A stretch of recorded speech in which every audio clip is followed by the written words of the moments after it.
Hello friends, take अड्डा channel पर आपका स्वागत है। निष्ठा के तीसरे मॉड्यूल शिक्षार्थियों के समग्र विकास के लिए व्यक्तिगत सामाजिक गुणों का विकास में पहला प्रश्न है, सकारात्मक वातावरण विकसित करने में मदद करने के लिए किसी को होना चाहिए?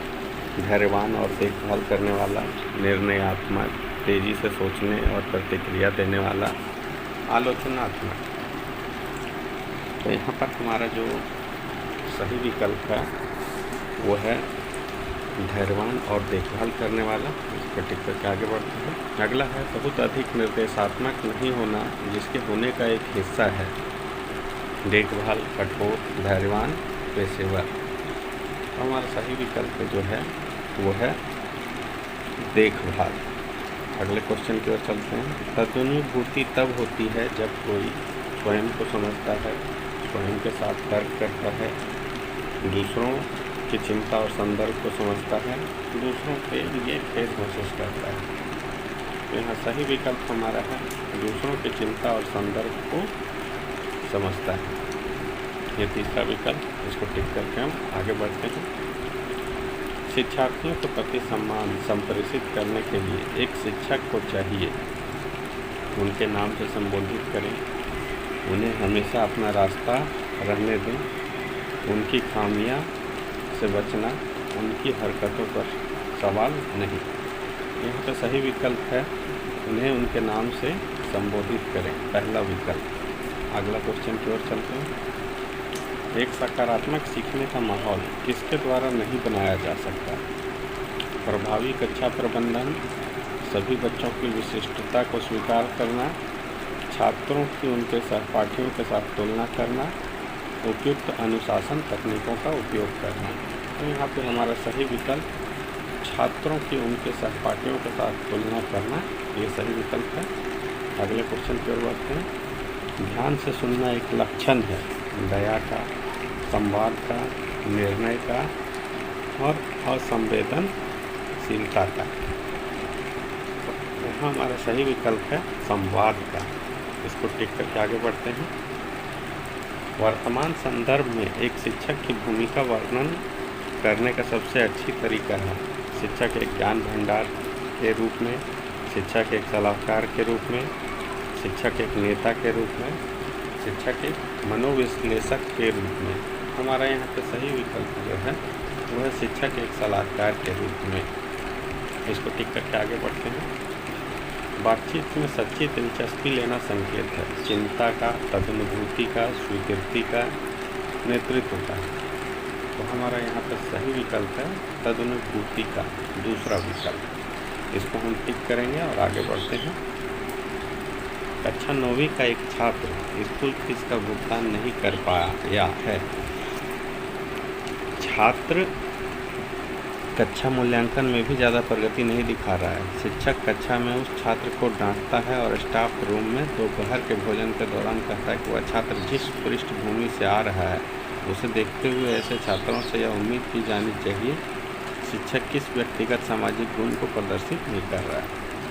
तो विश्वास, संवेदनशीलता, आँख से संपर्क, मुस्कुराहट। तो ये संवेदनशीलता जो है हमारा सही विकल्प है। इसको टिक करके हम अगले क्वेश्चन की ओर चलते हैं। निम्नलिखित में से संवेदनशील शिक्षक की विशेषता कौन सी है? हर समय अपनी और दूसरों की निगरानी करना, छात्रों की ज़रूरतों और समस्याओं के अनुरूप होना, खुद की ज़रूरतों के प्रति सचेत रहना, आलोचक से आहत होना। तो हमारा सही विकल्प है छात्रों की ज़रूरतों और समस्याओं के अनुरूप होना। ये जो दूसरा विकल्प है उसको टिक करके हम आगे बढ़ते हैं। कक्षा में शिक्षार्थी किस के द्वारा व्यक्तिगत सामाजिक गुणों को आत्मसात करते हैं? पहला, शिक्षक का अनुकरण करके, दूसरों द्वारा परेशान किए जाने, नैतिक विज्ञान पर व्याख्यान दिए जाने, बुरे व्यवहार के लिए दंडित किए जाने। तो इसमें हमारा सही विकल्प है शिक्षक का अनुकरण करने। ये पहला विकल्प हम टिक करके आगे बढ़ते हैं। अगला क्वेश्चन है दूसरे व्यक्ति के दृष्टिकोण को समझना क्या कहलाता है? संवेदनशीलता, परिप्रेक्ष्य लेना, तदनुभूति, विश्वसनीयता। तो ये सही विकल्प जो है परिप्रेक्ष्य लेना, दूसरा विकल्प, इसको टिक करके हम आगे बढ़ते हैं। अगला है निम्नलिखित में से कौन स्वयं को स्वीकार करने का सूचक है?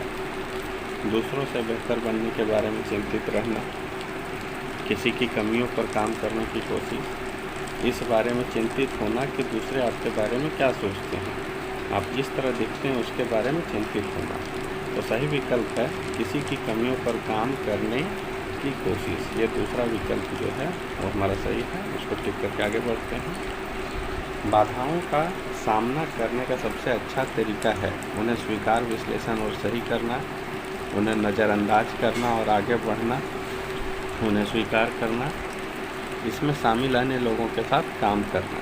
तो हमारा सही विकल्प जो है वो पहला विकल्प है, उन्हें स्वीकार, विश्लेषण और सही करना। इसको टिक करके आगे बढ़ते हैं।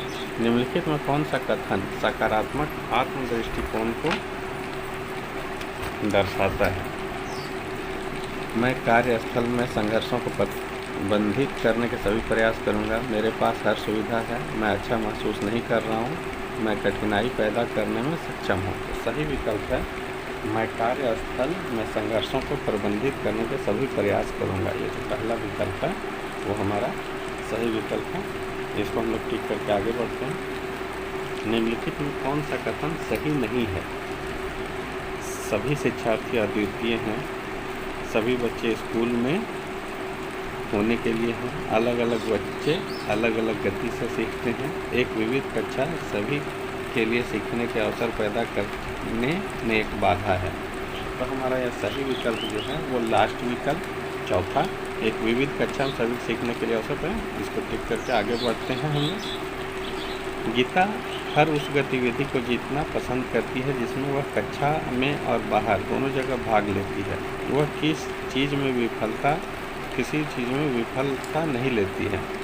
उसमें निम्नलिखित में से किस गुण की कमी है? संवेदनशीलता, तदनुभूति, प्रभावी संवाद, खेल भावना।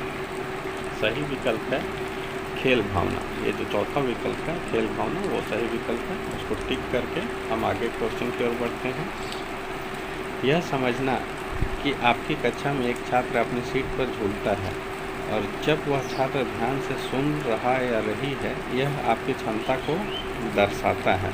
तदनुभूति रखने की, संवेदनशील और देखभाल करने वाला होने की, भरोसेमंद होने की, निर्णायक बनने की। जो हमारा सही विकल्प है तदनुभूति रखने की, ये पहला विकल्प जो है वो हमारा सही है। आगे बढ़ते हैं। यदि कोई छात्र समूह में काम करते समय हमेशा संघर्ष करता है तो उस छात्र को सीखने की ज़रूरत है। सहयोग, करुणा, टीम भावना, टीम का निर्माण करना। सही विकल्प हमारा है सहयोग। ये पहला विकल्प सहयोग, उसको हम लोग टिक कर देंगे और अगले क्वेश्चन की ओर बढ़ते हैं। स्वयं में और दूसरों में अच्छाई देखना, पहल करना और सहयोगी इंगित करना। सकारात्मक रवैये को, परिप्रेक्ष्य लेने को, तदनुभूतिपूर्ण समझ को, गंभीरता को। तो हमारा सही विकल्प है सकारात्मक रवैये को, उसको टिक करके हम आगे बढ़ते हैं। देखिए 20 में 20 क्वेश्चन